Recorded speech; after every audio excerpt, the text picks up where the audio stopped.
Kate is best known as an anchor in London, Ontario, as a former news anchor, and she had a distinguished career in journalism and public relations, both in the private and public sector. As a community organizer, Ms. Young has volunteered much of her free time with organizations that directly impact people in London, and I know specifically people with disabilities she's worked with. She has a diploma in broadcast journalism from Fanshawe College and has served as Parliamentary Secretary since 2015. And I can just tell you she's a dedicated public servant working in this area, and we are fabulously lucky to have her as our Parliamentary Secretary on files for persons with disabilities and accessibility. Please join me in welcoming Kate to the podium.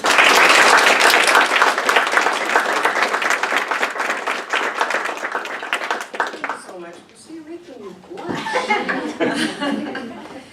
Hello, everyone. What a great crowd to see today. This is truly a privilege to be here on behalf of the Honourable Carla Qualtrough, Canada's Minister of Accessibility. Let me start by acknowledging that we are gathered on the traditional unceded territory of the Algonquin people. As part of National Accessibility Week, which started on Sunday and runs until Saturday, June 1st this year, we take the opportunity to promote accessibility, inclusion, and celebrate the contributions of persons with disabilities and their families across our communities and workplaces. And it is very fitting that I have the opportunity to be here with you today, as it is the day that the government is focusing on employment for persons with disabilities. And this is an area that I've been extremely involved in for probably the past dozen years. I was one of the founding members of the Ability First Coalition in London, and that was a coalition of businesses that wanted to encourage other businesses to hire people with disabilities, and not only hire them, but manage to keep the jobs, because hiring is one thing, sustaining the jobs is another. So this is an area that is near and dear to my heart.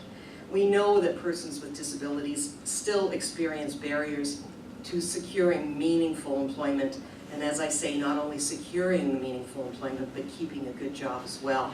All of you gathered here with me prove that having a disability should never be a barrier to employment. We all agree that having a job plays a crucial role when it comes to inclusion and full participation in society. As part of the government's vision to make Canada truly accessible and inclusive for everyone, one of our priorities is the removal of barriers. To this end, our government developed Bill C-81, the Accessible Canada Act. Ironically, Minister Qualtrough is, as we gather here this morning, expected to get up in the House of Commons and speak to this bill. Once the bill becomes law, which we hope will be very soon before the House rises, the Act will identify, remove, and prevent barriers wherever people interact with areas under federal jurisdiction, including employment. With the proposed legislation, our government is transforming how we think about accessibility and work towards a Canada without barriers. We know this is an important culture change, and LiveWorkPlay is helping us achieve that vision. Your organization is leading by example, and I thank you for that. Since 2015, through our partnership with LiveWorkPlay, our government has hired over 70 persons with disabilities, and I am pleased that one of these employees recently became permanent, which is great news. The Government of Canada wants to lead by example as well, and we know more needs to be done. In fact, we are taking on a real leadership role on accessibility. Just yesterday, Minister Qualtrough launched Nothing Without Us, the first public service of Canada accessibility strategy. With this strategy, we will focus our efforts on improving recruitment, retention, and the promotion of persons with disabilities in the federal public service. Our goal is to hire at least 5,000 people with disabilities in the federal public service over the next 5 years. We are also committed to establishing a new internship program for people with disabilities through the Public Service Commission. Canada has come a long way in terms of accessibility, but I'm sure you will agree that there is still a lot of work to do to make Canada barrier-free for persons with disabilities. We need your support to help us get there. We must continue to lead by example. Together, we can build a better future for all Canadians. Thank you and congratulations for the important work that you do. Thank you very much.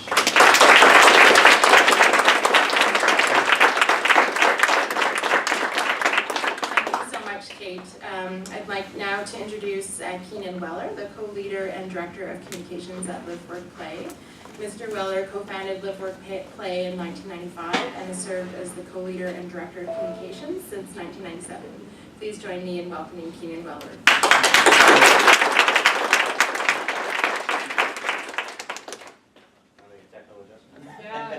Okay, hold on. Want me to wait? Oh, no. Go ahead. All right. Go ahead. I do a lot of technical support at LiveWorkPlay, so I appreciate your work. Listen, I want to thank MPK Young for this warm welcome. I know you already had too much said about you, but I did want to, you weren't just a news anchor, you were one of the first female news anchors, which, you know, it's groundbreaking. And also your work at the Thames Valley District School Board, where my colleague Jen was also a teacher. And I know you, all that work with anti-bullying, you were way ahead of your time with that, so it's wonderful. And I mention these examples to show that you're not a stranger to breaking new ground for social progress, so it's great to have you here today and with your work every day representing this cause. Avec le ministre Qualtrough et un grand nombre de vos collègues, nous comprenons que soutenir l'inclusion des personnes ayant déficience intellectuelle et des personnes autistiques est une passion authentique. Et pas seulement pendant la Semaine nationale de l'accessibilité. C'est un effort quotidien continu avec des membres de vous, de la fonction publique, dans tous les organismes administrés du gouvernement du Canada.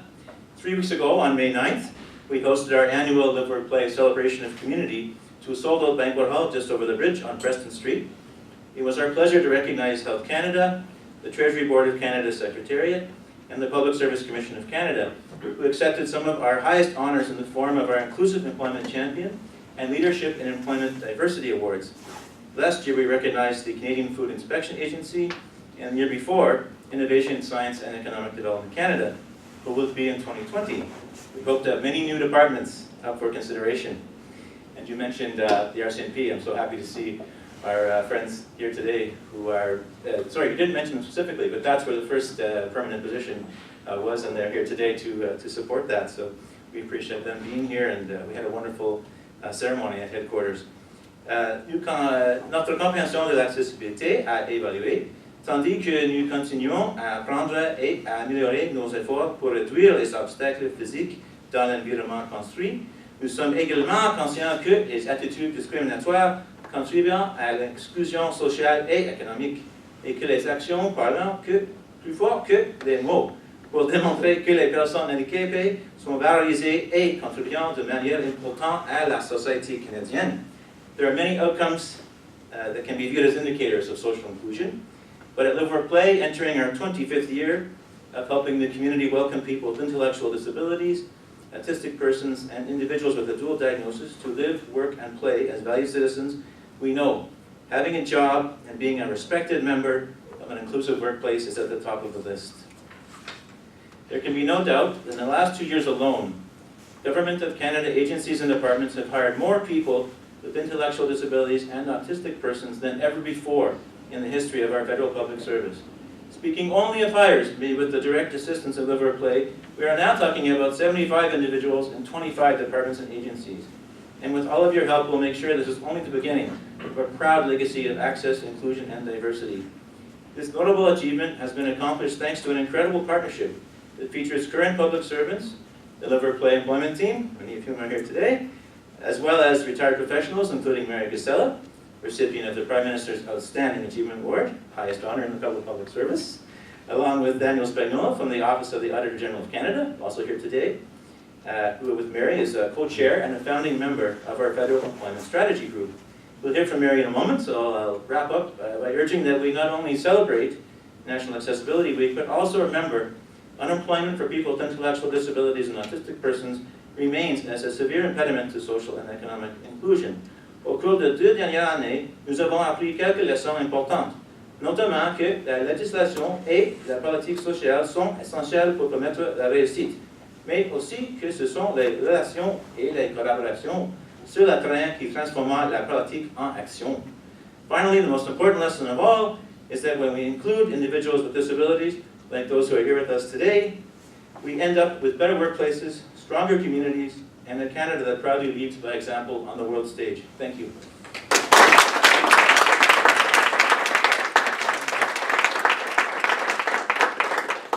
Thank you very much, Gusella. That was just fabulous to give us a sense of the work that you're doing, and the importance of the work certainly speaks to the work that we do at the Office for Disability Issues. So thank you for that. I'd like now to invite Mary Gusella, who's got the stage set for her already, to deliver her remarks. Ms. Gusella is the co-chair of the Federal Employment Strategy Group.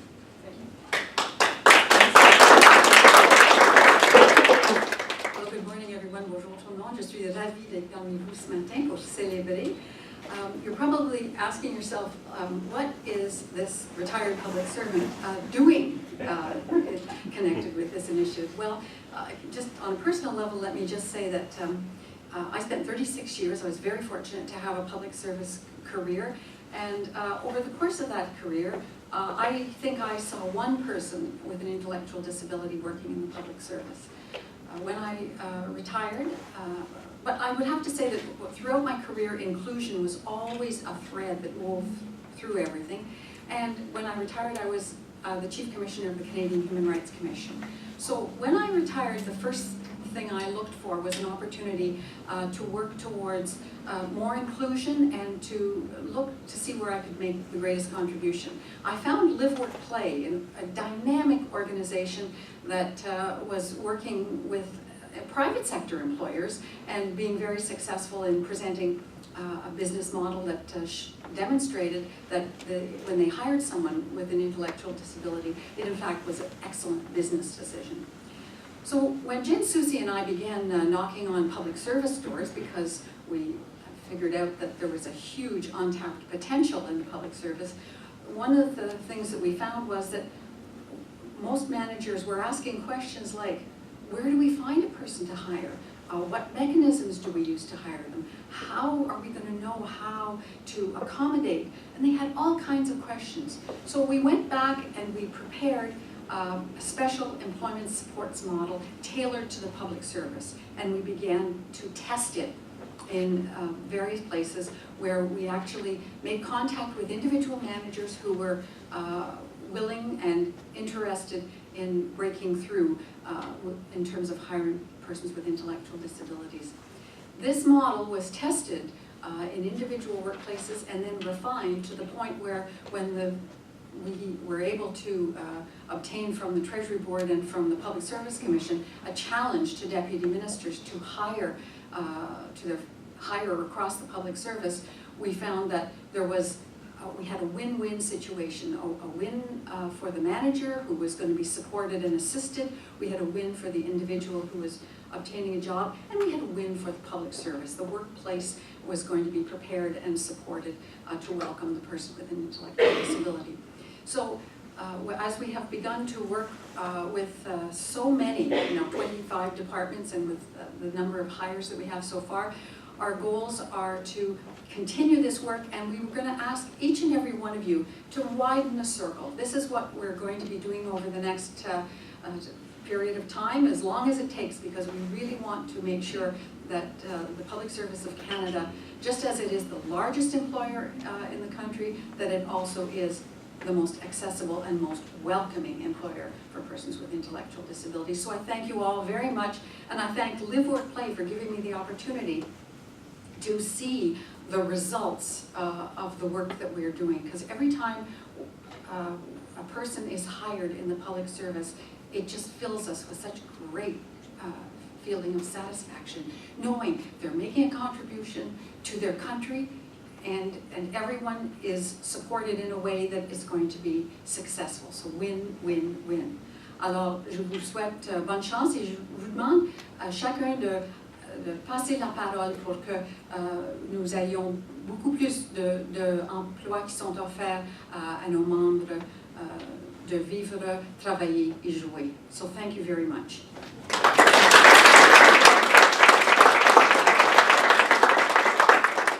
Thank you. So I think the baton baton has been thrown back to you. And I know you're all doing such fabulous work and partnerships with LiveWorkPlay, and now it's time to help your colleagues and expand that, and also think about all people with disabilities and our commitments that we have to hiring people with disabilities in the public service and creating management practices that are welcoming and inclusive of those people. So thank you for your work and your efforts, and I'm pleased to invite you all to join us and circulate, have coffee and some treats, and good luck with the rest of your work. Thank you.